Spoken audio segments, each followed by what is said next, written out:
Ok, bon, on va attaquer tout doucement.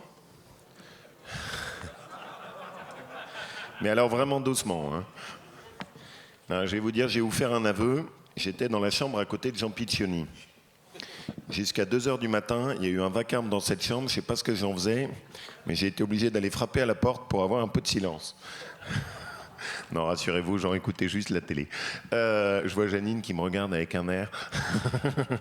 Bon, on attaque donc juste notre partie statutaire avec les différents éléments. C'est toi qui commences, Jean, sur le rapport ? Vas-y. Allez, le rapport financier. Ben, vous avez eu à l'entrée le dossier de ce rapport. Donc, je vous dis statutairement le bilan. Dans ce qui concerne cette année 2015, le compte de résultats que nous allons étudier. Les produits de l'année 2015 sont en diminution par rapport à ceux de 2014 en raison de la baisse des subventions. C'est un élément à prendre en compte.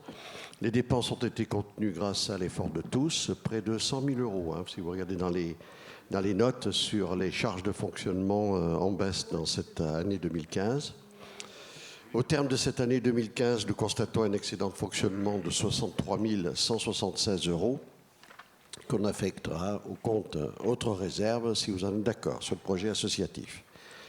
Après affectation de cet excédent de fonctionnement, nos fonds propres associatifs seront excédentaires de 1 470 000. Donc nous avons quelques réserves. C'est une année de fonctionnement, mais voilà. Je vais donner la parole au commissaire au compte pour qu'il nous lise son rapport. Allez, venez. Oui, bonjour. Je suis Michael Benabou, je suis le commissaire aux comptes de l'ANEM depuis plusieurs années déjà, donc certains d'entre eux peut-être me connaissent, d'entre vous me connaissent. Donc voilà, je vais vous lire le rapport, bon pas dans son intégralité parce que sinon on va déborder sur le temps, mais juste pour donc le rapport du commissaire aux comptes qui est en 3 parties. Une partie sur l'opinion des comptes annuels, une partie sur les appréciations qui ont été faites dans le cadre de l'audit et une partie sur les informations qui vous ont été communiquées dans le rapport financier. Donc l'opinion sur les comptes annuels, je certifie que les comptes annuels sont au regard des règles et principes comptables français réguliers et sincères et donnent une image fidèle du résultat des opérations de l'exercice écoulé ainsi que de la situation financière et du patrimoine de l'association à la fin de cet exercice. Donc effectivement, il n'y a aucun problème sur les comptes annuels de l'association au 31/12/2015. Pour les appréciations, c'est juste, effectivement, dans le cadre de l'audit, on regarde si les principes comptables relatifs au plan comptable des associations ont été validés, ont été traités de manière cohérente avec l'intégralité des comptes. Donc il n'y a aucun souci là-dessus, sur les provisions, sur l'estimation de certaines provisions et sur l'estimation de l'actif et des passifs. Sur la vérification et information spécifique, c'est juste une vérification pour voir qu'effectivement tous les documents qu'on vous a communiqués, que vous avez dans le rapport financier sont exacts et sont conformes aux comptes annuels qui ont été validés par le conseil d'administration. Voilà, donc écoutez, s'il y a des questions, je suis à votre disposition. Et sinon, aucun problème, bien sûr, sur cette association qui est gérée vraiment de manière prudente. Voilà. Je tiens à remercier d'ailleurs toute l'équipe de l'ANEM qui me communique tous les éléments en temps et en heure, en temps voulu, et voilà, avec la plus grande gentillesse. Merci. Bravo. Un gros merci, Jean. Oui, je continue sur l'année 2016. Donc les comptes de l'année 2016 ainsi que le budget initial présenté au 31e congrès le prévoyait, on est en équilibre, il n'y a pas de problème de ce côté-là. En ce qui concerne le projet 2017, donc au dernier bureau du 28 septembre, je proposais d'augmenter la cotisation de 1%. Vous allez comprendre, c'est une à peine, ce n'est même pas l'érosion, c'est le principe. Le montant de la cotisation forfaitaire par habitant qui sert au calcul de la cotisation, ainsi que l'abonnement à la revue Point pour la montagne. Donc 1 euro, cette augmentation pratiquement à quasi $1, je vous le confirme, ça serait à peu près l'augmentation de 1 euro pour la cotisation de commune de 700 habitants. 1 euro. À ce propos, je propose qu'une réflexion soit menée, nous avons un problème sur les modalités de calcul de la cotisation des EPCI et sur la prise en compte des communes membres, puisque des communes membres disons, mais puisque nous sommes en EPCI, ne serait-il pas mieux d'avoir une cotisation EPCI? Nous allons nous pencher là-dessus et voir la façon dont nous pouvons voir le problème. Donc tout cela est possible parce que, vous avez compris, la gestion de l'association est relativement saine, sans problème. Et le projet que nous présentons pour 2017 sera en équilibre, on l'espère. Bien, donc je vais conclure, grâce à l'effort de tous, on a pu réaliser des résultats exceptionnels ces dernières années. C'est vrai que pendant 6 années consécutives, de 2010 à 2015, nous n'avons pas touché la cotisation. Nous ne l'avons absolument pas augmentée. Et on espère tout simplement que les choses continuent. 2 éléments sont à prendre en compte. C'est d'une part la baisse des aides, des subventions, et puis aussi un petit peu la perte en ligne des adhésions. Donc une réflexion va être aussi menée dans ce sens-là. L'association, toujours soucieuse d'être à l'écoute, d'anticiper les besoins et les demandes de ses adhérents, a entamé une réflexion sur investi sur la formation des élus. Montagne, vous avez une fiche à l'intérieur du dossier. Elle a fait une demande d'agrément auprès du ministre de l'Intérieur en tant qu'organisme de formation des élus. Nous l'avons obtenu, donc maintenant, nous voyons un petit peu ce que nous allons pouvoir organiser dans ce sens-là, sur cette activité, en essayant de répondre aux besoins des communes, et en essayant aussi peut-être de subvenir par quelques recettes qui pourront alimenter le budget de notre association. Voilà, donc j'en ai fini, cher Président, et on peut passer au vote ou aux questions. Et aux questions d'abord. Est-ce qu'il y a des questions de votre part? J'attire bien votre attention, en remerciant l'arrivée de François Vanson, sur les enjeux qui sont devant nous pour arriver à stabiliser le socle d'adhésion et de financement par les départements, les collectivités locales, les régions. Pour nous, c'est le principal enjeu de demain. Il faut qu'on arrive à stabiliser notre système dans une période de baisse de dotation qui est dure et où, au fond, des élus, quand ils n'ont pas la connaissance de l'ANEM, leur premier réflexe, c'est de tirer le fil des adhésions à des structures comme les nôtres. Donc il faut faire vraiment attention à ça, c'est un des défis de demain.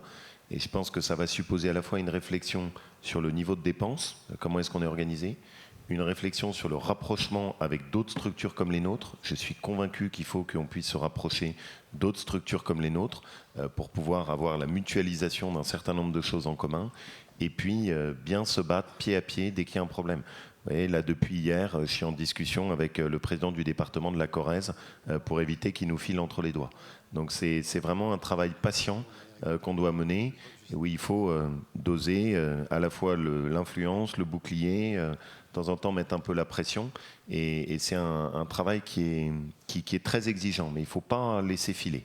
Donc en apparence, une situation très saine, mais dans un contexte de tension budgétaire pour les collectivités locales, beaucoup d'attention pour l'avenir. Oui, donc Gérald Martinez, CNG Les Mélèzes.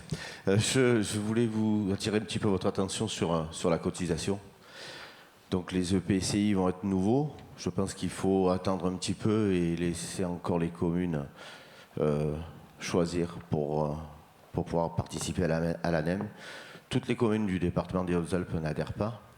Et c'est vrai qu'on a un gros travail pédagogique à faire au sein des EPCI avant de transférer cette cotisation. Enfin, c'est mon avis. Je ne sais pas si cette réflexion vous l'avez eue en bureau, mais sincèrement, je pense que de toute façon, la cotisation, si elle représente toutes les communes d'un EPCI, ça va faire une cotisation relativement importante. Et avec les dotations dont on ne connaît pas encore les montants sur les nouveaux EPCI, je pense qu'il faut attendre la stabilisation avant d'avoir une cotisation sur les EPCI. Voilà. Oui, merci. C'est tout à fait l'idée, c'est de faire une commission, de réfléchir sur le sujet, mais il n'était pas question de transférer totalement les cotisations des communes aux EPCI. C'est comme on nous a soulevé le problème dans l'autre sens, c'était de voir quelle politique on allait suivre. Juste un petit mot là-dessus. On ne peut pas nous défendre la commune, nous défendre l'échelon du maire, nous défendre le fait qu'il faut qu'on garde ce maillon de proximité. Et dans notre structure de l'ANEM, faire exactement l'inverse. Ce serait absurde. Donc moi, je reste convaincu de la nécessité que le premier maillon d'adhésion et de fonctionnement de l'ANEM, ce soit la commune. Sinon, il n'y a pas de raisonnement. Ça ne veut pas dire que des intercos ne peuvent pas venir en plus. Ça ne veut pas dire qu'il ne faut pas qu'on ait un système dans lequel on calcule à l'intérieur d'une interco le nombre de communes de montagne pour s'adapter à ce que sont les intercos. Mais supprimer le lien avec le maire, pour moi, ce serait une profonde erreur. C'est tout ce qu'on défend et c'est tout ce qu'on porte au sein des élus de la montagne. On est sans doute même une des dernières structures à le porter comme ça. Oui, Marie-Paul Gay, Aubure. C'est juste pour vous dire, mon intervention c'était par rapport à avant. Effectivement, moi je vois à Aubure, on est 2 communes de montagne dans une Comcom de 16 communes du vignoble. Donc la montagne, elle n'a pas beaucoup d'impact au niveau de l'EPCI. Donc il faut vraiment garder le côté de la commune. Voilà. Merci de ton témoignage. Et en plus, nouvelle entrée. C'est bien. Ensuite, c'est bon, Jean ? C'est bon. Donc, il faut qu'on le vote tout de suite ou non ? C'est à la fin. C'est à la fin que tu votes tout ? Qu'est-ce que tu as d'autre, Jean, toi ? C'est bon ? On a rectifié, tu as proposé ton affectation de l'excédent. On n'a pas encore rectifié, mais tu as proposé ton affectation de l'excédent ? Oui. D'accord. Très bien. Marie-Noëlle, c'est à toi. Oui, alors tout d'abord, bonjour à tous, parce que je n'ai pas eu le temps de dire bonjour à tout le monde. On va, si vous le voulez bien, essayer de faire très rapidement, parce qu'on a déjà beaucoup parlé de l'activité de l'association cette année, qui a été consacrée, pas exclusivement, mais en tout cas en très grande partie à l'étude et l'examen du texte de la loi Montagne. Évidemment, nous avons fait de nombreuses auditions, à la fois des partenaires, des professionnels, mais aussi des élus, sur tous les thèmes qui étaient abordés dans la loi Montagne. Donc, et nous avons aussi eu une activité importante en termes de concertation avec le gouvernement, c'est-à-dire nombre de réunions qui ont été consacrées à des thèmes particuliers qui concernaient d'autres ministères que celui du ministre Jean-Michel Baillet, puisque ce texte touche également à l'agriculture, au numérique, à la loi travail pour les saisonniers, à différents ministères, à l'éducation. Donc nous avons également rencontré ces ministères et fait des séances de travail avec eux. Nous avons également été impliqués dans la réforme de la péréquation, puisqu'il y avait une réforme qui était proposée, donc qui n'a pas à ce stade abouti, mais en tout cas nous avons été porteurs d'un certain nombre de propositions. Nous avons beaucoup travaillé sur la réorientation du dispositif Censi-Bouvard en faveur de la réhabilitation de l'immobilier de tourisme. Alors, je ne sais pas si Michel est arrivé. Il est là. Ah bah oui, j'ai le pupitre juste devant, donc il faut que je me lève, sinon je ne te vois pas. Donc j'espère qu'il n'en sera pas fâché, hein. Mais c'est un sujet que l'on porte depuis longtemps. Il nous a semblé que le Censi-Bouvard n'avait pas forcément porté tous ses fruits. Le Censi-Bouvard, c'est un dispositif d'exonération qui, comme son nom l'indique, avait été proposé par Michel Bouvard à l'époque pour favoriser l'immobilier de tourisme. Bon, il se trouve qu'aujourd'hui, dans nombre de stations de ski, mais pas seulement des stations de ski en montagne, nous avons des friches immobilières importantes et on a encore des promoteurs qui s'orientent davantage sur le neuf que sur la réhabilitation. Donc on voit des gros complexes s'imposer à côté de friches immobilières, ce qui nous semble être fort dommage pour plein de raisons. C'est parce que d'abord, visuellement, c'est quand même pas ce qu'il y a de mieux, mais surtout, il y a de la consommation de foncier inutile. Donc on a beaucoup poussé pour que cette réorientation soit faite sur la réhabilitation. Je pense qu'on a été entendu, puisque dans la loi de finances, normalement, Michel ne me contredira sûrement pas, nous aurons cette réorientation et je pense que pour les communes de montagne, c'est une bonne chose et ça va impulser de la rénovation massivement, on l'espère. Nous avons beaucoup travaillé, ça c'est un sujet, je ne vais pas y revenir, qui a été très largement évoqué hier lors de la table ronde sur la question du numérique, avec des rencontres très fréquentes. Il reste beaucoup à faire encore sur ce sujet, vous l'avez vu hier, ça sera un des chantiers importants de l'année qui vient. Également avec l'ARCEP, nous avons eu des auditions, nous travaillons aussi beaucoup avec le Sénat, donc il y a des rapports parlementaires du Sénat qui sont fréquents, qui impactent la montagne, notamment le rapport sur l'école rurale de montagne, donc nous y avons contribué, sur la simplification législative du droit de l'urbanisme, sur le projet, ça c'est sûr. Nous avons également rencontré les administrations, nombreuses administrations, notamment le RTM, l'ONF. Nous avons travaillé sur les programmes de prévention des aléas de montagne, sur la question du maintien des vétérinaires en milieu rural. Donc voilà, je vous balaye un certain nombre de thématiques pour vous montrer que quand même le champ est très large et que tout au long de l'année, on a énormément à la fois de rencontres avec les ministères, les professionnels, les élus et c'est ce qui contribue à alimenter évidemment nos propositions. Voilà, je ne vais pas aller... Ah oui, nous avons mis en place un outil de communication, alors je ne vous l'expliquerai pas parce que je ne pratique pas, mais qui s'appelle Twitter, que tout le monde connaît. Nous avons remis à jour l'annuaire des parlementaires de la montagne, et puis nous avons fait des réunions de travail délocalisées comme on le fait dans les départements, et pour la première fois, nous avons fait des réunions régionales.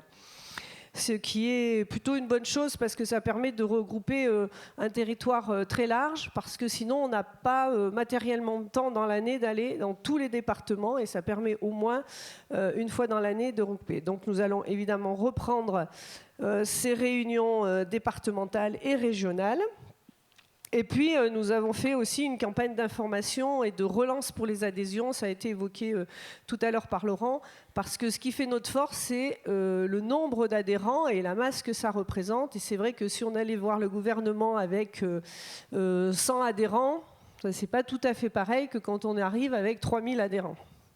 Donc c'est important d'avoir constamment ce nombre en progression si possible, mais en tout cas pas en diminution. Et donc c'est aussi un travail que nous avons à faire et que nous tous, nous avons à faire pour faire connaître l'ANEM. On travaillera à cela également.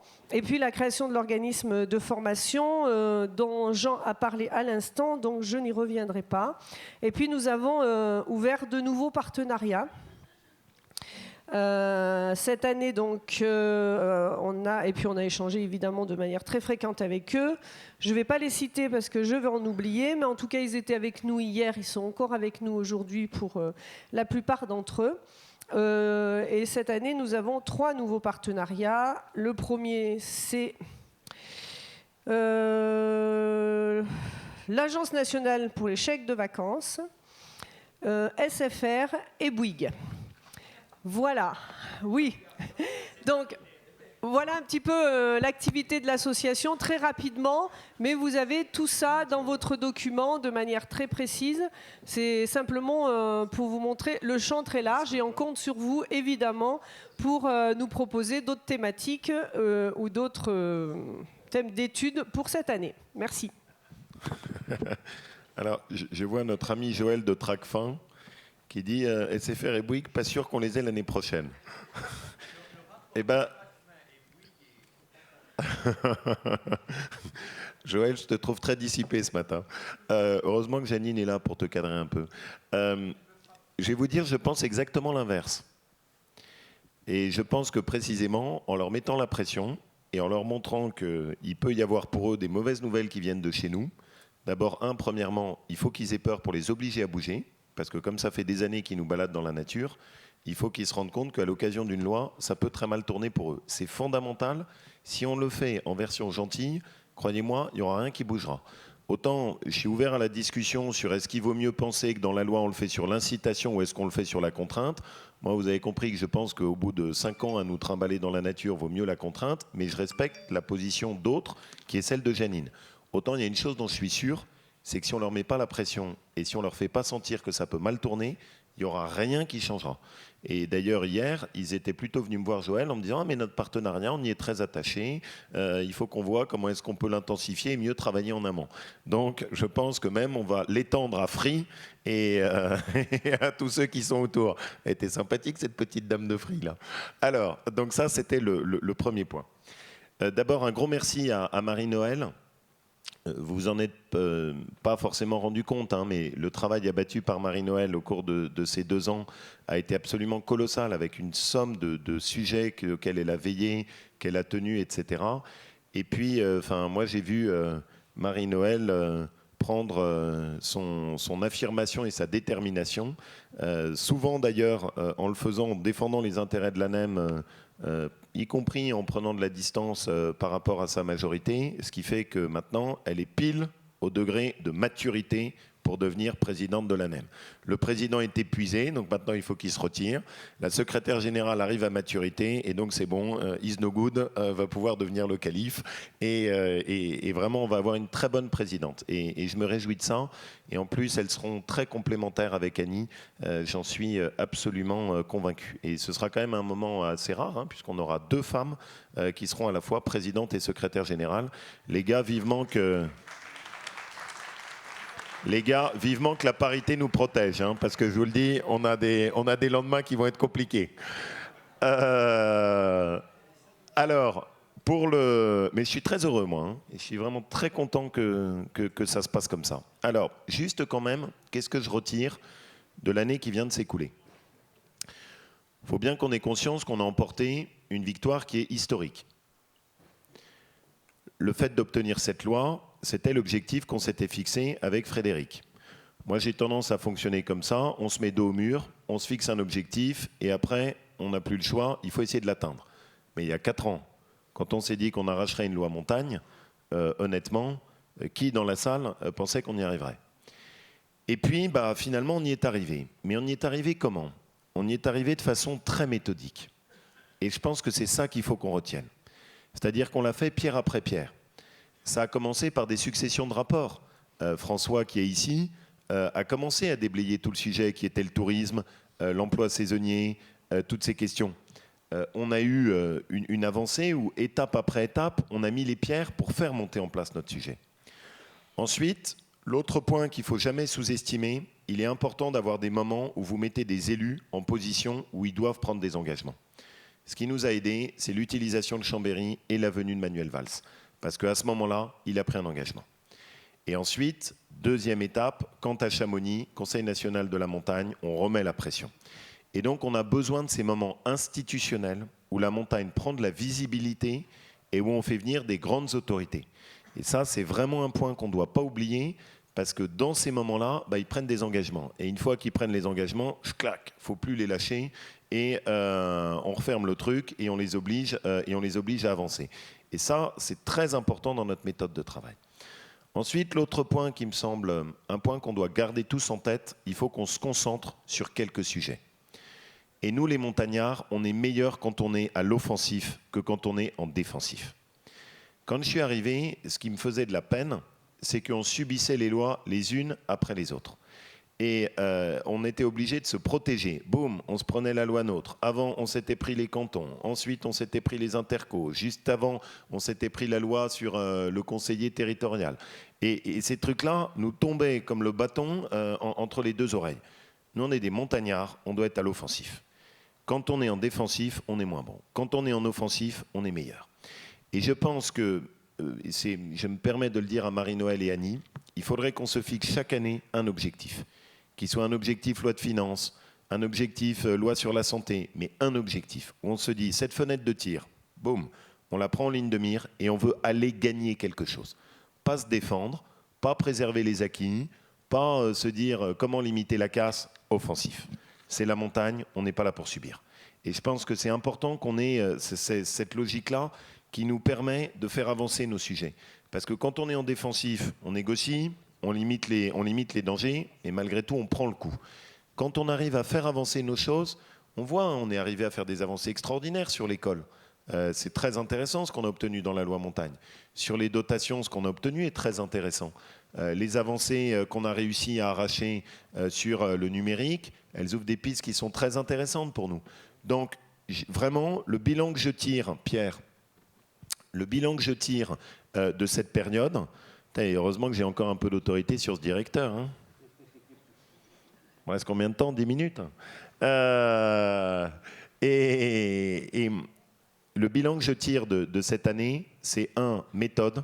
Il faut vraiment qu'on soit très structuré dans notre chemin. 2, concentration sur des objectifs où on va chercher du plus pour la montagne. Voilà. Alors, pour le reste, ne sous-estimez pas, et c'est le dernier point sur lequel je voudrais parler, ne sous-estimez pas votre rôle à vous. Votre rôle à vous a été essentiel dans l'élaboration de la loi montagne. C'est comme ça qu'on l'avait voulu avec Marie-Noëlle et Pierre et toute l'équipe de l'ANEM, partir de vos propositions. La somme de ce que vous nous avez fait passer. Les retours qui étaient les retours de nos réunions départementales. Toutes les ambiances qu'on a eues ensemble. Ça, c'est très fort pour l'ANEM. Parce que quand on parle, qu'on est en cabinet ministériel, qu'en face on a SFR, Bouygues et machin, quand vous parlez, c'est fini. Hein. Parce que c'est la réalité du terrain qui parle, et ça, ils ne peuvent pas le contourner. Et l'ANEM, c'est la jonction entre les parlementaires et la réalité du terrain. Et il faut vraiment qu'on garde cette puissance-là qui fait notre force. Ce qui m'amène à penser que dès le lendemain de la loi, et d'ailleurs Marie-Noëlle a tout de suite pris ça à bras-le-corps et elle a raison, il va falloir faire le service après loi et reprendre toutes les tournées départementales et régionales. Alors on a inauguré le fait de faire des rencontres régionales qui ont un gros intérêt, c'est que ça permet de fédérer tout le monde. On en a fait une chez nous en Auvergne-Rhône-Alpes qui s'est bien passée, où on a eu du monde. Et c'est bien aussi parce que ça permet de fortifier le lien avec les régions. Voilà. Au total, on peut vraiment être fiers. Ça a été une très très belle année. Elle va bien se conclure. Et puis, mon objectif, c'est que cette loi, évidemment, soit votée à l'unanimité. J'y ai pris mon engagement. Et avec le soutien de Michel, de Annie, de nos amis sénateurs qui sont là, je pense qu'en la faisant encore un peu progresser au Sénat, on arrivera à avoir vraiment une belle loi montagne dont on pourra être fier. Voilà.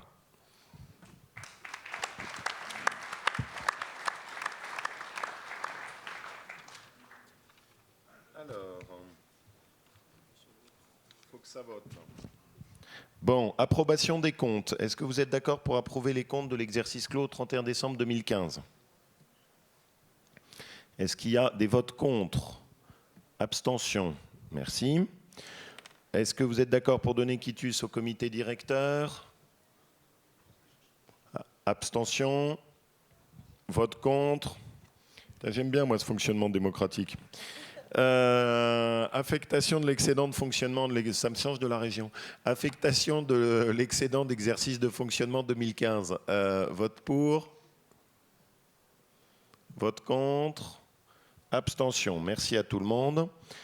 Ratification de la proposition du bureau sur les cotisations et abonnements en 2017. Approbation. Vote contre. Abstention. Merci. Approbation du budget 2017, Jean, c'est bon ? Oui. Tu veux en dire un mot ? Vous l'avez au dossier, c'est bon ? L'équilibre, ça il vaut mieux, oui. C'est une bonne idée. Approbation. Vote contre. Abstention, merci. La mise à jour de la liste des membres du comité directeur, est-ce qu'on l'a ? Oui, c'est bien, vas-y, projette-la. Oui, je t'en prie. On te connaît, Lucien. Si toi, Lucien, on ne te connaît pas, on met la clé. Donner le micro. Lucien Gilly, département des Alpes de Haute-Provence, mairie de Josier. Je voudrais revenir un petit peu par rapport à la discussion pour faire que les mairies adhèrent davantage.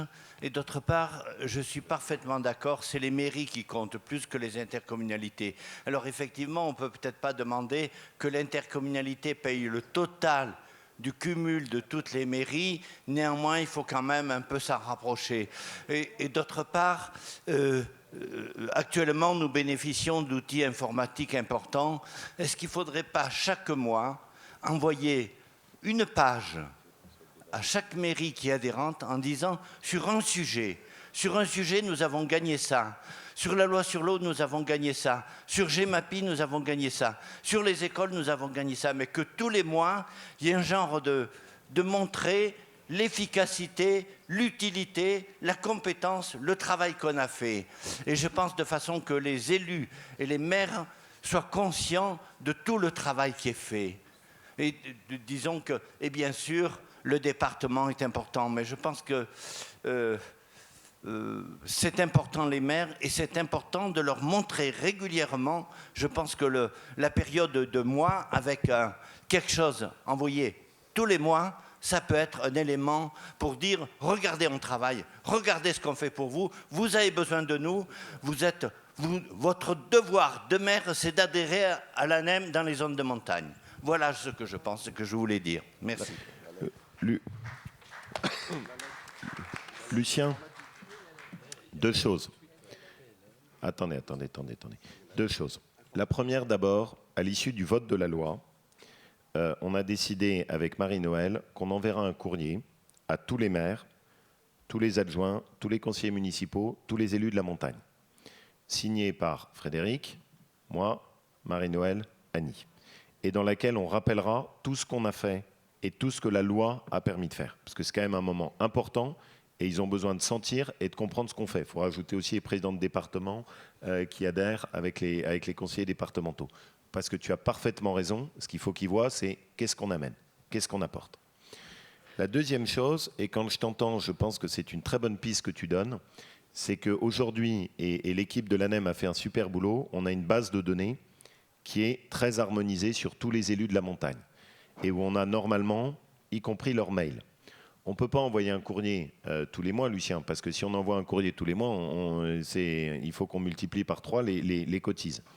Par contre, un mail, ça, c'est rien. Exactement. Et tu as 1000 fois raison, c'est une très bonne idée.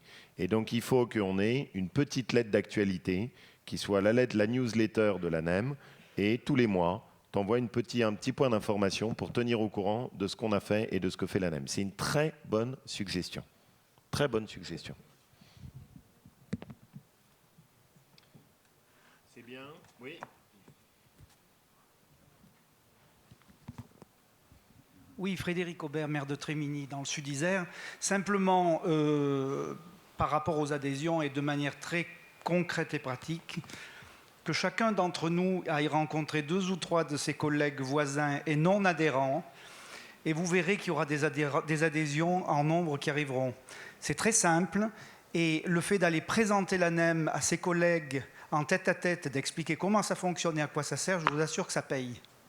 Et deuxième point, à mon avis, je comprends que ce soit difficile à mettre en place, mais les réunions départementales, c'est le lieu de proximité où effectivement on peut inviter les non-adhérents, et là aussi c'est un lieu où on va les convaincre. Je pense que c'est vraiment très important si on veut aller dans ce sens-là.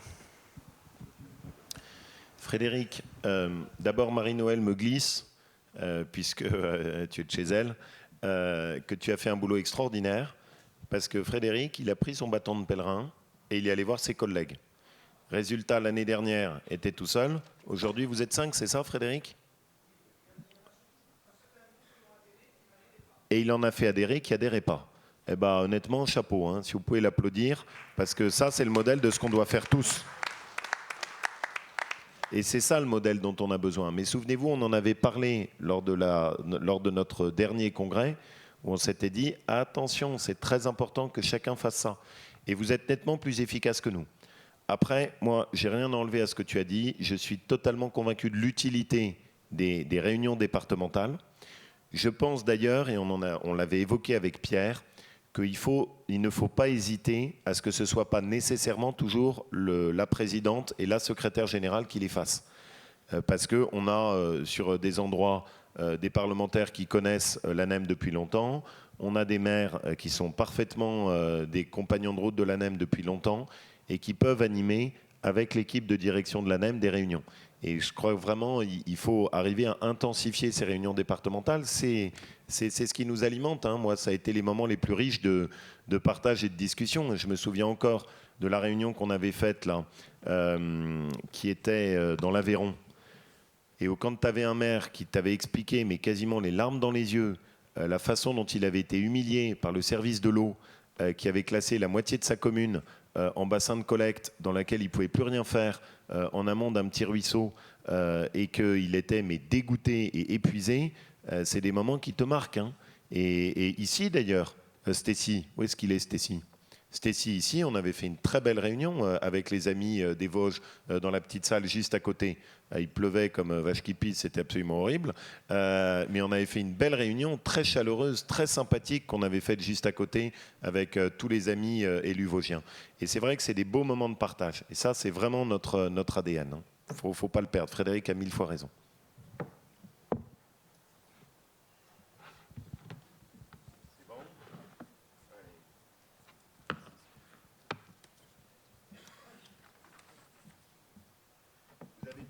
Vous avez tous vu ? Parfait. Hein ? Il y a quelques ajustements qu'on doit encore faire. Hein. Il y en a 2 ou 3 qui se sont signalés, etc. Il faudra qu'on regarde ça tranquillement. Texte du projet des résolutions. On le fait là maintenant ou non ? Non. Non. Non. Mais les résolutions de l'AG ? D'accord. Ok, parfait. Très bien, impeccable. Bon. Et ben maintenant... On a donc l'Assemblée générale approuve donc l'élection des membres du comité directeur. Est-ce que ça vous va ? Qui est-ce qui est favorable ? Très bien. Qui est-ce qui s'abstient ? Qui est-ce qui est contre ? Nous avons donc l'élection triomphale de Marie-Noëlle au poste de présidente et de Annie au poste de secrétaire générale. Bravo à toutes les deux.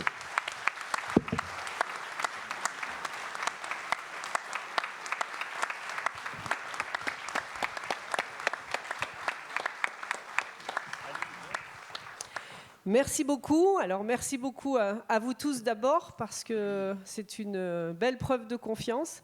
Donc c'est une grande fierté pour moi de présider l'ANEM, qui est une très belle association, une très belle famille, et on le prouve encore aujourd'hui, et qui est pleine de ressources, la ressource de chacun d'entre vous, et puis pleine d'énergie, l'énergie de la montagne. Donc j'ai évidemment quelques mots pour notre travail en commun avec Laurent. Alors, nous sommes assez différents. Ça n'aura échappé à personne. Nous n'avons pas les mêmes convictions politiques, ça n'aura échappé à personne non plus. Nous n'avons pas les mêmes parcours, nous ne venons pas du même massif. Et pourtant, je pense et je crois sincèrement que nous avons fait du bon travail tous les deux, que nous avons pu se faire confiance et porter les valeurs de la montagne ensemble. Je voulais te remercier, Laurent, parce que tu m'as fait souvent confiance quand tu m'as, lorsque tu n'étais pas disponible, que tu m'as confié d'aller représenter l'ANEM dans les différents services à ta place, parce que la secrétaire générale, c'est un travail collectif, mais c'est quand même le président qui représente l'ANEM. Et à chaque fois que Laurent n'était pas disponible, il me disait vas-y, donc il me faisait totale confiance. Et ça, vraiment, je voulais l'en remercier. Parce que je pense qu'à l'ANEM, si on ne travaille pas en confiance, on ne peut pas parvenir aux objectifs qu'on s'est fixés. Et là, nous avions la chance tous les deux d'en avoir un magnifique. C'était celui de la loi montagne, celui que nous avons réussi ensemble, avec vous tous. Et vraiment, aujourd'hui, je suis doublement heureuse parce que quand on prend la présidence de l'ANEM, évidemment, on est très fiers et très heureux. Mais quand on la prend l'année de la loi montagne, et quand on voit la chance qu'on a de pouvoir progresser demain avec tous les aménagements qu'on a pu obtenir et les avancées pour la montagne, vraiment, je suis très, très heureuse. Merci beaucoup, Laurent. de ta confiance, de ton travail, de son énergie, parce que vous avez vu, des fois je lui dis, c'est trop là, Laurent, stop.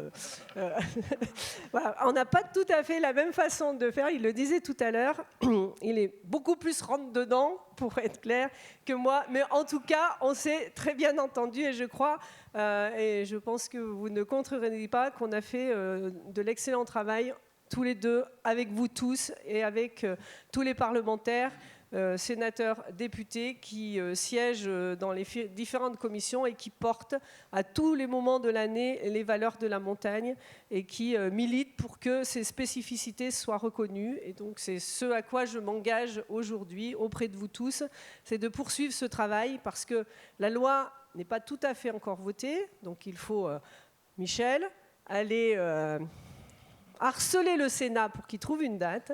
Et puis ensuite, il faut le faire, le service après-vente de la loi, parce qu'il y a les décrets, les ordonnances, les circulaires. Il faut veiller à ce que l'esprit qu'on a voulu donner à cette loi soit respecté. Et ça, je pense que c'est notre premier combat. En tout cas, merci à tous. Merci Laurent. Et puis, on ne se quitte pas comme ça quand même.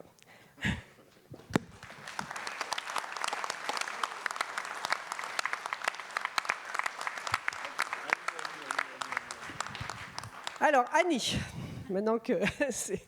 Alors, avec Annie, c'est pas pareil, parce qu'avec Annie, on ne se connaît pas beaucoup. On s'est connus simplement sur le texte de loi, là, qui vient de passer.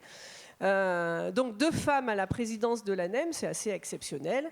Alors, on en discutait tout à l'heure avec Annie, et on disait, oui, c'est bien, mais les femmes, si elles sont à la présidence de l'ANEM, au secrétariat de l'ANEM, il faut aussi valoriser que le fait qu'elles ne sont pas arrivées là comme ça toutes seules, c'est qu'elles ont travaillé un petit peu pour pouvoir y parvenir. Parce que souvent, on a la parité, ce sont des quotas et on doit donner un certain nombre de places. À l'ANEM, ce n'est pas comme ça. À l'ANEM, ça se trouve que cette fois, on est deux femmes. Et hier, en faisant des boutades, et puis ce matin avec Gilles Chabert, qui était très inquiet de voir 2 femmes à la tête de l'ANEM, je lui disais, mais Gilles, il va falloir supporter ça longtemps, parce que si on doit récupérer tout le retard où il y avait 2 hommes à la tête de l'ANEM, eh ben, vous n'êtes pas prêts d'y revenir. Mais non, on n'est pas comme ça, et on partagera, bien évidemment. Donc Annie, eh bien, écoute, je suis très heureuse de pouvoir travailler avec toi. Je pense qu'on va s'entendre, qu'on va... Dès l'instant où on a la mentalité ANEM, je pense qu'on ne peut que s'entendre. Et puis, de temps en temps, quand on aura des petites différences ou des petits coups de gueule, eh ben, on le fera, on se le dira, et puis on avancera ensemble dans la recherche permanente de consensus, qui est un peu la magie de l'ANEM. C'est ça, on n'est pas d'accord, et puis lorsqu'on discute et qu'on avance, on chemine, on finit par trouver un accord. C'est ce qu'on a fait d'ailleurs toute la nuit sur le texte avec les amendements sur lesquels on n'était pas d'accord. Voilà, donc bienvenue à la tête de l'ANEM, Annie, et puis je pense qu'on fera tous du bon travail avec, je redis, vous tous, parce que sans vous, l'ANEM, c'est rien.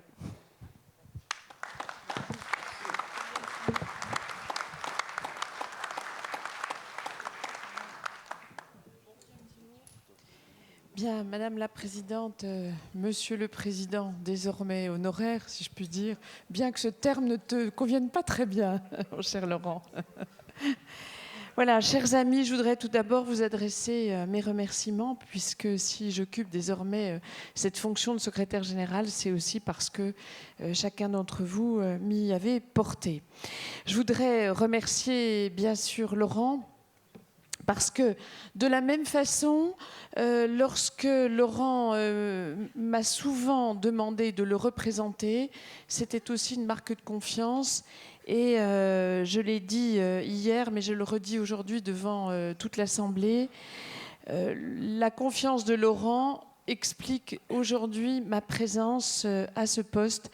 Cher Laurent, merci encore, merci pour ta confiance, qui ne se dément pas et dont je suis à la fois très fière et redevable.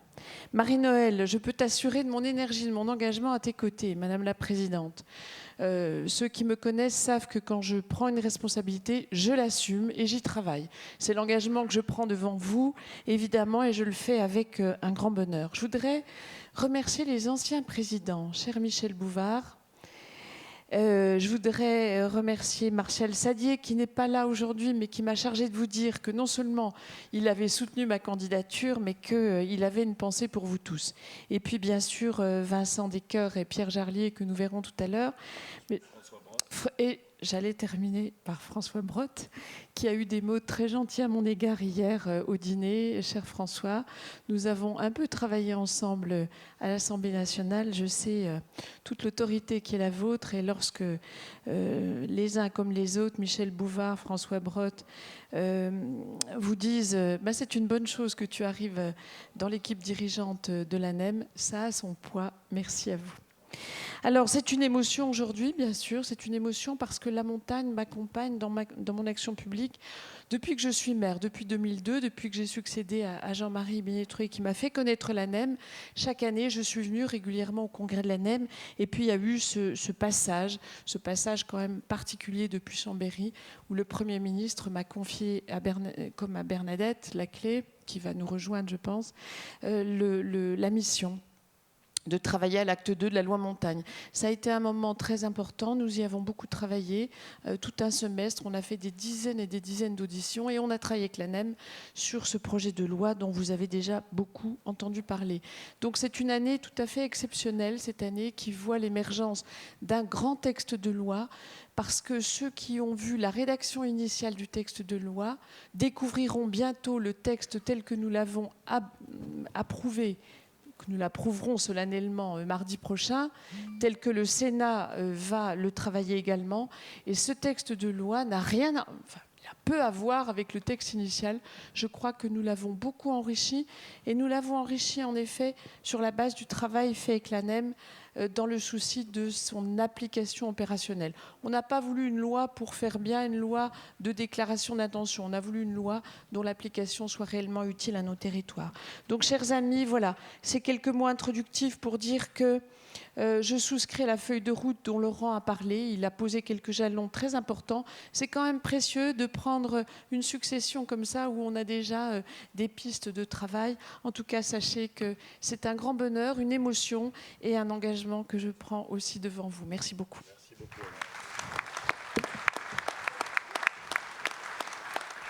Merci Annie. Donc avant qu'on fasse le petit échange de cadeaux traditionnel de passage de témoins, je voulais dire deux choses qu'Annie a un petit peu dites, parce que lorsqu'on arrive à la place, entre guillemets, de secrétaire général, c'est finalement le plus important, puisqu'après les statuts de l'association font qu'on arrive 2 ans plus tard à la place de la présidence, sauf si on a été vraiment pas très efficace. Donc moi, je voulais rappeler que lorsque, il y a 2 ans, je suis arrivée à la place d'Annie, c'est parce que 2 personnes m'ont fait très confiance. Et ces 2 personnes, c'est l'ancienne présidente Frédéric Massat, avec qui j'avais travaillé pendant 2 ans et qui m'avait petit à petit impliquée dans l'association. Et puis François Brotte, qui est ici, présent, et qui m'a apporté une belle confiance, parce que lorsqu'on détermine qui sera le secrétaire général, ça se passe dans le cadre de notre grand groupe politique. Et entre guillemets, il faut qu'on soit un peu coopté par quelqu'un, en tout cas porté et transmettre la confiance. Donc c'est François Brotte qui m'a fait cette belle preuve de confiance et je l'en remercie aujourd'hui. Et je lui ai dit hier soir, j'espère que je ne le décevrai pas, mais en tout cas j'y mettrai toute mon énergie. Merci François, merci Frédéric, merci à tous. Et je vois Janine à côté de moi, qui au quotidien aussi soutient, parce que c'est pas tous les jours facile. Et je sais que j'ai des gens avec Joël, avec plusieurs à l'Assemblée, qui seront là demain à mes côtés pour porter cette belle montagne dans les plus hauts sommets. Merci à tous.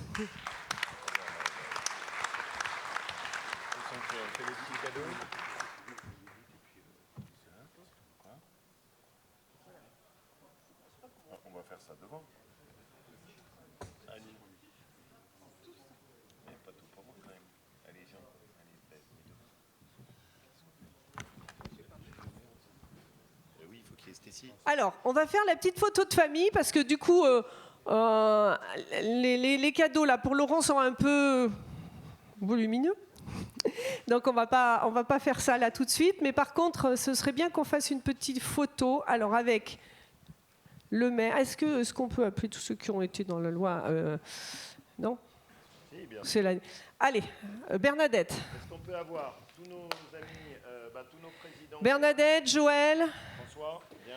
Vincent. Oui. Janine, Charles-Ange,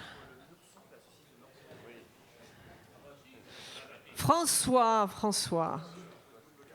Eh ben, tu la poses ta casquette, là, l'autre tu la poses là dans un coin et puis tu.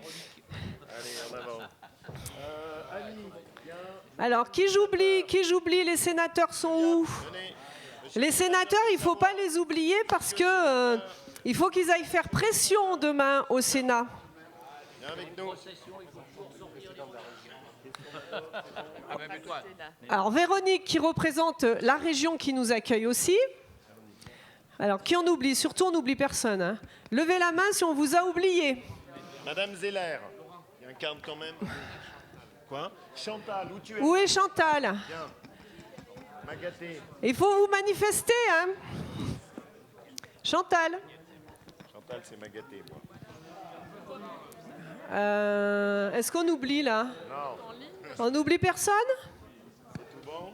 François? Je sais ça. Oui. Il faut remettre les cadeaux là. Stécie, viens. Vous êtes là. François.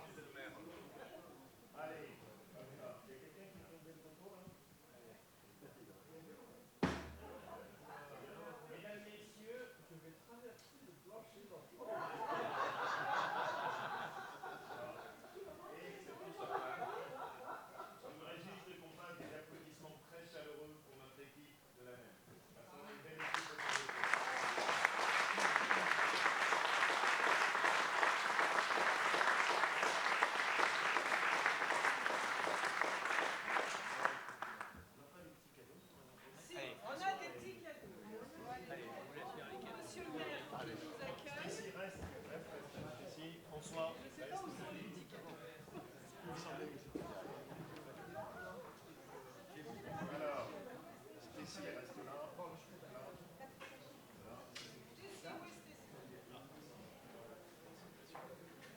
Merci de ton accueil.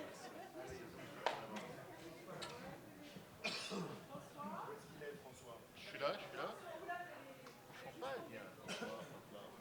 François, c'est un bon homme. Allez, Zou, en avant.